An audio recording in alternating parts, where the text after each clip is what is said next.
کل ہمارے پاکستان کے زیادہ تر لوگ سخت مایوس ہیں، گھبرائے ہوئے ہیں، ملک چھوڑ کے جانا چاہتے ہیں، وہ کہتے ہیں یہاں پہ ہمارا فیوچر نہیں ہے، تو کیا پیغام دیں گے انہیں، کیا کہیں گے؟ جہاں تک فیوچر کی بات ہے، ویسٹ میں فیوچر نہیں ہے جہاں لوگ جا رہے ہیں۔ کیوں؟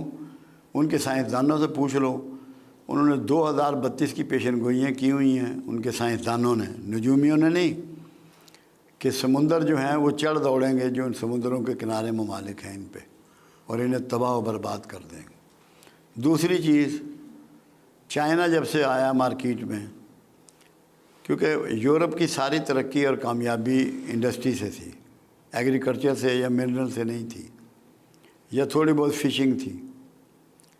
چائنا نے ان کی تمام مارکیٹیں جو ہیں ان کو سلا دیا ہے، بہت زیادہ بے روزگاری ان کو فیس کرنی پڑ رہی۔ دونوں جنگیں جو اس سے بھی پہلے ہوئیں وہ بھی معاشی حالات کی وجہ سے ہوئیں۔ اب معاشی طور پہ ویسٹ جو ہے وہ بہت ہی کمزور ہوتا جا رہا ہے، اس کے ہاں بے روزگاری بڑھ گئی ہے، غربت بڑھ گئی ہے، مہنگائی بڑھ گئی ہے، لوگ پریشان ہیں۔ ہمارے لوگ تو ان کی تو عقل نہیں کام کرتی ہے جو باہر جا رہے ہیں۔ میں ہر ایک کو منع کرتا ہوں کہ تمہارے پاس یہاں کھیت موجود ہے، جس کے پاس پروڈکشن یونٹ موجود ہے اسے کیوں بھاگنا ہے ملک سے؟ اپنے کھیتوں کو آباد کرو، اپنی دکانوں کو آباد کرو، اپنی گلیوں کو آباد کرو، تمہیں بہترین زندگی گزرے گی۔ صرف جب ہم کمپیریزن کرتے ہیں نا دوسری اقوام سے، پھر ہم بھاگتے ہیں، کمپیریزن میں ہم کمزور ہیں، مگر یہاں سب کچھ ہو جانا ہے۔ انڈیا میں کروڑوں آدمی فٹ پاتھ پہ پیدا ہوتا ہے، فٹ پاتھ پہ مرتا ہے، کروڑوں آدمی رکشہ رائڈر ہے، ٹرین کے اوپر چھتوں کے لوگ سفر کرتے ہوئے مرتے ہیں۔ پاکستان میں تو باہر کوئی نہیں سوتا، یہ صرف مستی ہے باہر جانے کی، دھوکے میں ان سب کو واپس آنا ہے۔ دور فتن کی حماد بن نعیم بن حماد کے مجموعے کی ایک احادیث ہے جو آج کل یہ اوریا کبھی کبھی کوٹ کرتا ہے۔ پوچھا گیا یا رسول اللہ صلی اللہ علیہ وسلم، آخر زمانہ میں فرنگیوں کے ملک ہوں گے؟ فرمایا بہت سے ہوں گے۔ کیا ان میں مسلمان بھی ہوں گے؟ فرمایا بہت لوگ وہاں مسلمان ہوں گے، مگر آخر زمانے میں ان کو قتل کیا جائے گا۔ تو وہ زمانہ آ گیا، کیونکہ نفرت کی لہر، دیکھا کام تو چھوٹا سا سٹارٹ ہوتا ہے نا، ابھی برطانیہ میں ہوا نا شروع، یہ بڑھ جائے گا۔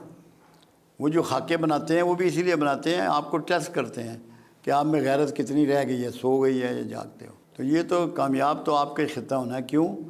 آپ کے پاس ہر پیداوار ہے، پہاڑ ہیں، برف ہے، سبزیاں ہیں، گوشت ہیں، پھل ہیں، انڈے ہیں، دودھ ہے، بکری ہے، پانی ہے۔ کوئی چیز ایسی ہے جو آپ کے پاس نہیں؟ آپ کو صرف IMF سے پیسے ہی لیتے ہیں نا کہ کوئی سامان لیتے ہیں، سامان تو آپ کے پاس موجود ہے۔ وہ تو مس مینجمنٹ کی وجہ سے اور کرپشن کی وجہ سے ہم ذلیل ہو رہے ہیں، ورنہ تو کوئی ایسی بات نہیں ہے۔ یہاں ہر چیز بازار آپ کے بھرے ہوئے ہیں یا نہیں؟ کوئی چیز آپ چاہیں، کھانا پینا پہننا، تو آپ کو دقت ہوتی ہے؟ تو پھر پاکستان میں کوئی دقت نہیں۔ اور یہ کب تک بہتری کی امید؟ میرا اندازہ یہ ہے کہ اس سال میں بہتری شروع ہو جائے گی، آخر میں 2024 کے آخر میں پاکستان بہتری کی طرف چل پڑے گا؟ چل پڑے گا، اور 2025 میں آپ اس کا نظارہ خود کریں گے۔ واہ ماشاءاللہ، مجھے تو کوئی دھوکہ نہیں، وہم نہیں ہے۔ اور اس کے بعد پھر یہ آگے بڑھتا رہے گا یا پھر کہیں بڑھے گا؟ پیچھے، اب پیچھے ریورس نہیں ہے، پھر تو آگے ہی ہے۔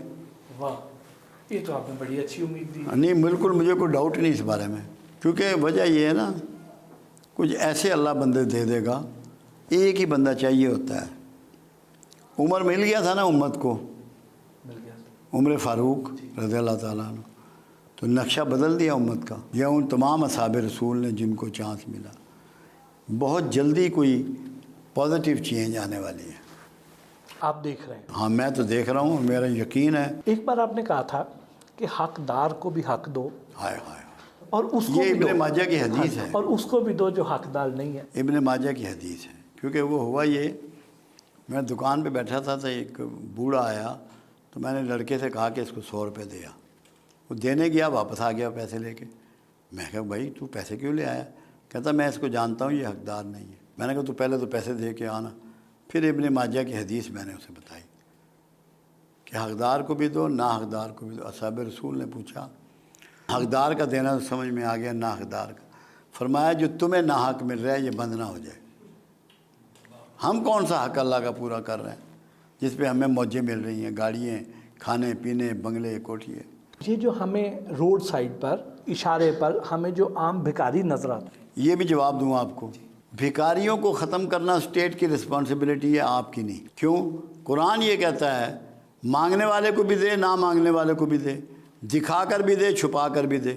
جو نہیں مانگ رہا اسے چھپا کے دینا ہے کہ اس کی عزت نفس مجروح نہ ہو، جو مانگنے کے لیے نکل گیا اس کو ظاہرہ دینا ہے۔ تو آپ کو تو مانگنا والے کو دینا ہے، دینا ہے۔ بھرے وہ پیشہ ور بھکاری ہے جو مرضی ہو، قرآن کی واضح ہدایت موجود ہے، مانگنے والے کو بھی دو، نہ مانگنے والے کو بھی دو، ظاہرہ بھی دو، چھپا کر بھی دو۔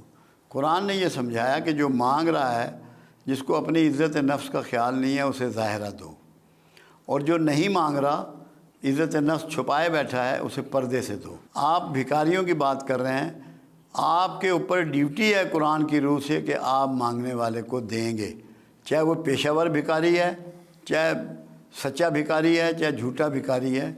یہ اسٹیٹ کی رسپانسبلٹی ہے کہ جو امر بالمعروف اور نہی عن المنکر کی ذمہ دار ہے کہ وہ بھکاریوں کو روکے، ان کا سد باب کرے، ان کے لیے کوئی ہاسٹل تعمیر کرے، ان کے روزگار کا بندوبست کرے۔ آپ پر قرآن نے یہ ذمہ داری ڈال دی کہ مانگنے والے کو بھی دینا ہے، آپ نے وہ دینا ہے۔ دینے پہ تو دیکھو نا، قرآن کمال کی بات کرتا ہے، نہ ہاتھ کو اتنا کھلا چھوڑ دے کہ کل کو درماندہ پھرتا رہے، اور نہ گردن سے باندھ لے کہ کسی کو کچھ دے ہی نہ۔ تو لوگوں نے تو ہاتھوں کو گردنوں سے باندھا ہوا ہے، اور کچھ لٹائے جاتے ہیں، احساس نہیں کرتے۔ اللہ کہتا ہے نارمل رہو، اعتدال میں رہو، اعتدال کی زندگی گزارو، سارے عبادات میں بھی، صدقہ خیرات میں بھی اعتدال کو رواج بناؤ۔ اللہ پاک انسان سے توبہ کی توفیق کب چھین لیتا ہے؟ بڑی آسان سی بات ہے، جب وہ اللہ سے معافی کی امید چھوڑ دیتا ہے۔ کیوں؟ شیطان نے غلطی کی، آدم نے غلطی کی، دونوں کا برابر ہو گیا۔ آدم نے معافی مانگ لی کہ میں نے اپنی جان پہ ظلم کیا، میں نے غلطی کر دی، ایڈمٹ کر لیا نا۔ تو جو ایڈمٹ نہ کرے اس کی توبہ چھین جاتی ہے، اور زیادہ یہ تب ہوتا ہے۔ میں آپ کو مزے کی بات بتاؤں، میں اس کے لیے بات کرتا ہوتا ہوں، جو شر ننگا ہے، جو شر ننگا ہے وہ قابل اصلاح ہے، اور جو شر خیر میں چھپا ہوا ہے ناقابل اصلاح ہے۔ جب آپ کو یہ پتہ ہو کہ میری نمازاں پوریاں، میرے درود شریف پورا، میرے روزے پورے، میرا تہجد بھی پورا، میں صدقہ خیرات بھی کرنا، آپ سے توبہ چھن جائے گی۔